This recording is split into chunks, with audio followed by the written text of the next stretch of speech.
maybe get an update from some of the restaurants about how that's going. So Carol Dover does the Restaurant and Lodging Association, so she'll probably want to say something about the lodging when we get to that. But the restaurants, how are things going? How did it work with? We actually tried to do, I think I told the VP, when everyone was shutting down the restaurants and bars, we closed bars. I wanted to do 50% in restaurants because I thought that is distance. That's low risk if you do right. But what was happening, I had people telling me that the restaurant across the street was doing 100%. I was like, you know what? So then we did it. But then we obviously wanted them to get back. So we were a little slow out of the gate, but doing the outdoor in 25. Now we have outdoor in 50. And so how's that going? Well, first I want to thank you, Mr. Vice President and Governor, for allowing me the opportunity to talk to you today about hotels and restaurants in Florida. Tourism is the economic engine of our state. We have about 1.5 million hospitality employees, but unfortunately just under 1 million of them have been laid off. But thanks to our great governor, who was leading, I believe, the country in trying to get us open back up with the 50%. That's true.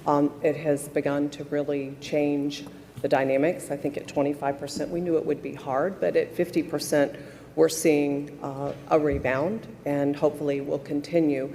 I want to say thank you very much. How much was that blunted, Carol? We just, as I said, we just grabbed some lunch today here.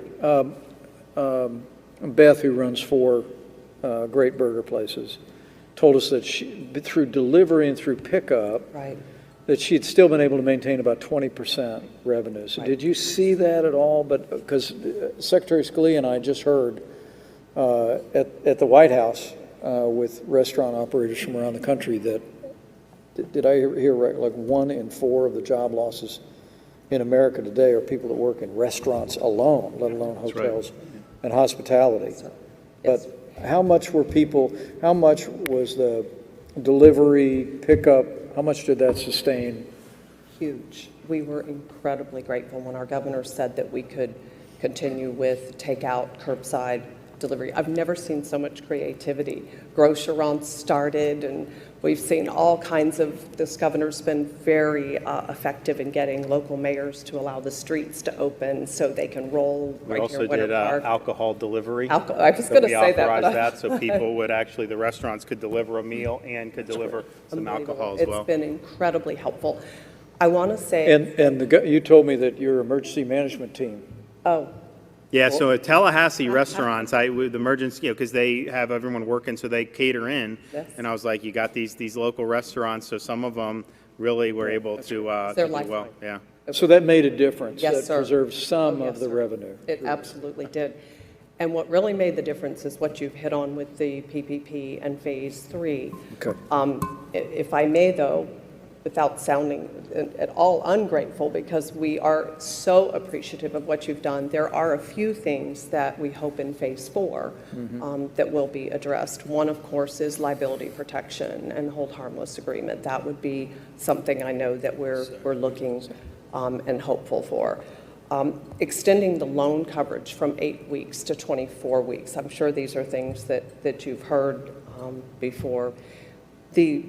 The loan ratio of 75-25 has been incredibly challenging for all of our members because they don't have any staff, or most of them didn't have a lot of staff. So we're hoping that either that goes away or 50-50, but preferably it would go away, and extending that June 30 hire date to December 31st would be incredibly helpful.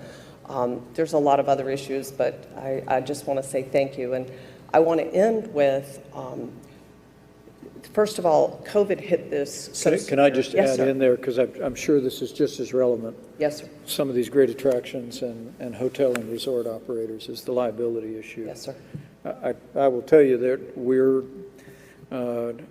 in discussions about that right now, and our objective is to continue to create the kind of products at the federal level, CDC, OSHA, that will give businesses and other enterprises the ability to operate confidently.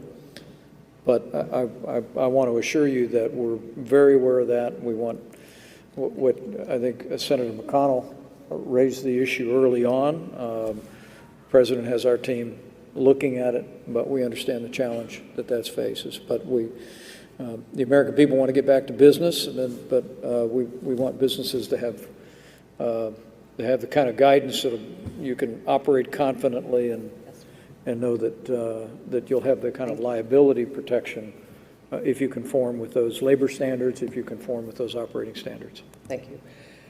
So the last thought I have is that, COVID obviously hit all of us, severe and sudden, like out of nowhere.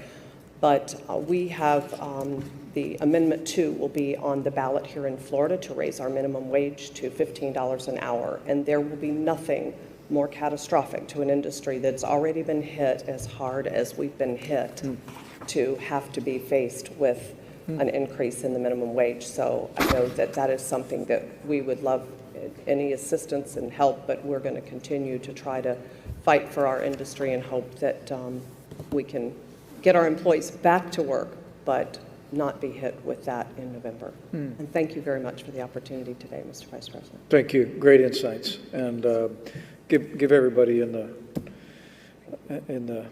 whole association our very best. We just heard so many great stories at the White House this week. My first job was as a dishwasher at Gene's Cafeteria in Columbus, Indiana. And, our restaurants, our hotels, these are where our communities happen.